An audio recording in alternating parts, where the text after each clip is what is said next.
ડીસા તાલુકાના ઢુવા ગામે કોંગ્રેસના ઉમેદવાર જ્ઞાનીબેન ઠાકોરની જાહેર સભા યોજાઈ।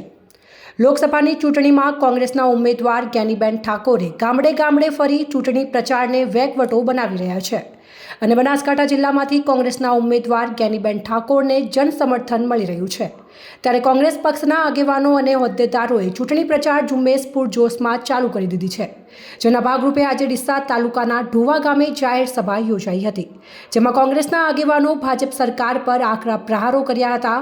પૂર્વ ધારાસભ્ય બળદેવજી ઠાકોર ગુજરાત સરકાર પર આક્ષેપો લગાવી ગુજરાતમાં 6000 જેટલી શાળાઓ બંધ કરી દેવામાં આવી છે। બનાસકાંઠા જિલ્લામાં એક કોલેજ કે યુનિવર્સિટી આજ દિન સુધી બનાવી નથી, માત્ર પ્રાઇવેટ શાળાઓ અને કોલેજો ખોલવામાં આવી છે। જ્યારે ઉપસ્થિત જાહેર સભાને સંબોધતા કોંગ્રેસના આગેવાનોએ જણાવ્યું હતું કે 75 વર્ષ પહેલી વખત ઠાકોર સમાજની દીકરીને કોંગ્રેસ પક્ષે ટિકિટ આપી છે, ત્યારે દરેક વિધાનસભા અને લોકસભાની ચૂંટણીમાં દરેક સમાજના ઉમેદવારોને ઠાકોર સમાજે વોટ આપ્યા છે અને આપ્યા છે। ત્યારે આ વખતે 18 આલમ અને 36 કોમની જનતાએ ઠાકોર સમાજની દીકરીને વોટ આપી જંગી બહુમતીથી જીતાડવા અપીલ કરી હતી। કોંગ્રેસના ઉમેદવાર જ્ઞાનીબેન ઠાકોરે લોકસભાની ચૂંટણીમાં ફોર્મ ભરવા સમયે 700 વધુ ટ્રેક્ટરો ભરીને આવવા આહવાન કર્યું હતું। જ્યારે ઠાકોર સમાજના આગેવાન નવધનજી ઠાકોરે જાહેર સભાને સંબોધતા જણાવ્યું હતું કે લોકસભાના ઉમેદવાર જ્ઞાનીબેન ઠાકોર સૌપ્રથમ ગૌ હત્યા ઉપર પ્રતિબંધ અને ગૌ માતાને રાષ્ટ્રમાતા જાહેર કરવા માટે તૈયારી દર્શાવી છે। ત્યારે જ્ઞાનીબેન ઠાકોર ચૂંટણી જીતીને લોકસભામાં જશે તો 100% પ્રથમ વચન પાળશે તેવો વિશ્વાસ વ્યક્ત કર્યો હતો। જ્યારે આજે યોજાયેલ જાહેર સભામાં મોટી સંખ્યામાં ઢુવા ગામ સહિત આસપાસના ગ્રામ્યજનો ઉમટી પડ્યા હતા અને લોકસભાના ઉમેદવાર જ્ઞાનીબેન ઠાકોરે જાહેર જનતાનો આભાર વ્યક્ત કરી અભિવાદન ઝીલ્યું હતું। જ્ઞાનીબેન ઠાકોરે ઢુવા ગામે માતાજીના મંદિરે દર્શન કરી ધન્યતા અનુભવી હતી। ઇન્ડિયા ગઠબંધનના આમ આદમી પાર્ટીના નેતા ડોક્ટર રમેશભાઈ પટેલ દ્વારા પણ ભાજપ સરકાર પર આકરા પ્રહારો કર્યા હતા અને લોકસભાના ઉમેદવાર જ્ઞાનીબેન ઠાકોરને જંગી બહુમતીથી વિજય બનાવવા માટે વિનંતી કરવામાં આવી હતી। બેન તરીકે દીકરી તરીકે લક્ષ્મીબેને કહ્યું એ પ્રમાણે આપણી સંસ્કૃતિ પ્રમાણે કોઈ પણ બેન દીકરીને અહીંયા ત્યાં એના ઘરે રૂડો અવસર આવ્યો હોય અને રૂડો અવસર આવ્યો હોય ત્યારે એના દરેક શેણ સંબંધીને બોલાવે, પણ સૌથી પહેલી જવાબદારી એ મામેર ઉડાડવા માટે પિયરમાં જાય અને પિયરમાં કહીને આવે કે આ દિવસે મારે ઘરે રૂડો પ્રસંગ છે, એટલે 7/5/2024 ના રોજ રૂડો પ્રસંગ છે, એટલે એનું સૌને મામેર ઉડાડવા માટે આપ સૌને આમંત્રણ આપવા માટે કરીને આટલા સુધી આવીશું। અને તમે બધા 7મી તારીખે જ્યારે ફોર્મ ભરવાનું હોય એ દિવસે ફોર્મ ભરાવા અને 7મી તારીખે મતનું મામેરું ભરવા માટે કરીને તમામ સમાજના વડીલો, આમ તો મામેરાનો વ્યાખ્યા એવી છે કે મુખ્ય એનો ભાઈ મામેરું ભરે, પણ મામેરું લઈને જાય ત્યારે ગામના તમામ સમાજના વડીલોને મામેરામાં ભેગા લઈને જાય। એટલે આજે ભલે ઠાકોર સમાજ એ એક અગ્રેસિવ રહે, પણ મામેરામાં બધા જ સમાજોને લાવવાના છે અને બધા સમાજોને લાવવાના હોય ત્યારે એક આપણી આ સંસ્કૃતિ પ્રમાણે ગામનો આપણો રિવાજ છે કે વાલ્મીકીથી કરીને બ્રાહ્મણ હોય પણ કામની કુંવાસી હોય તો 18 આલમ એને કુંવાસી તરીકે એનું મામેરું ભરતા હોય છે। ત્યારે આપ સૌ 18 આલમ એ જેમ વિધાનસભાના મતદારોએ 17 અને 22માં મામેરું ભર્યું અને મામેરામાં બીજું કાંઈ જોતું નથી, આજ તો ખૂબ પૈસા પણ આપ્યા છે। ઠાકોર સાહેબને બધાને ખબર છે કે મામેરું ઉડાડવા આવે અને આમ રનિંગમાં રૂટિંગમાં પણ મળવા મહિને 2 મહિને આવે કે 4-5 મહિને, તો પહેલા સંસાધનો સાધનો નહોતા, એટલે એના આખું કુટુંબ કે ગામવાળા બધા ભેગા થઈને ભાડું આપે।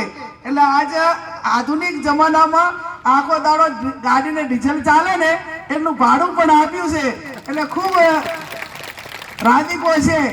આજનો દિવસ આખો દાડો જ્યાં ગાડી ફરશે અહીંયા ઘરના પૈસાનો ડીઝલ લાગવું પડે ભાડું, એ તમે જે પ્રણાલિકા હતી એ પ્રણાલિકા સાચવી રાખી છે।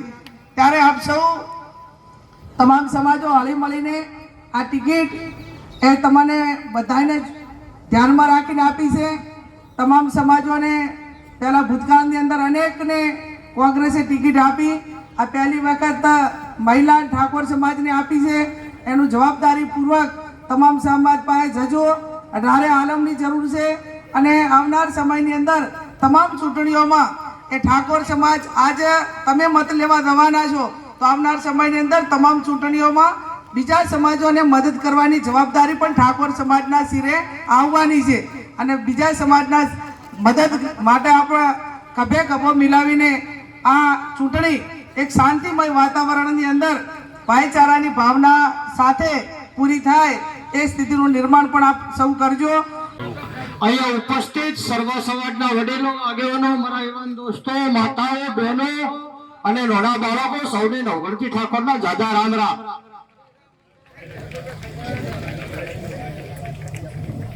ઘણી બધી વાતો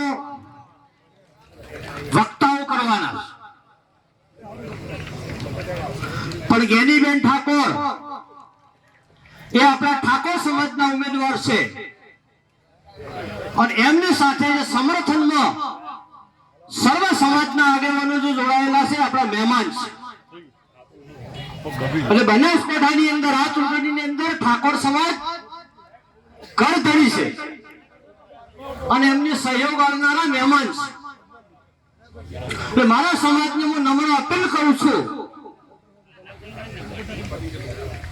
કે ચૂંટણી દરમિયાન TV, media, paper, WhatsApp, Facebook, Instagram કે કોઈ પણ જગ્યાએ હોટલ કે જે જાહેર સ્થાન ઉપર બેઠા હો તો કોઈ પણ સમાજ વિશે ઘસતો એક પણ શબ્દ બોલતા જ. આપણે સર્વ સમાજને જીતવાનું છે. બનાસકાંઠા લોકસભાની અંદર મારા અંદાજ પ્રમાણે 19 લાખ મત છે. કેટલા? 19 લાખ.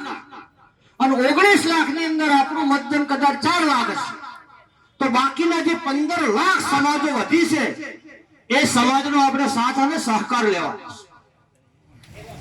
છે. લોકસભા જીતવી હોય તો તમામ સમાજનો સાથ અને સહકાર જોઈએ. તે સિવાય ચૂંટણી જીતા નહીં. અને વર્ષોથી છેલ્લા 25 થી 30 વર્ષથી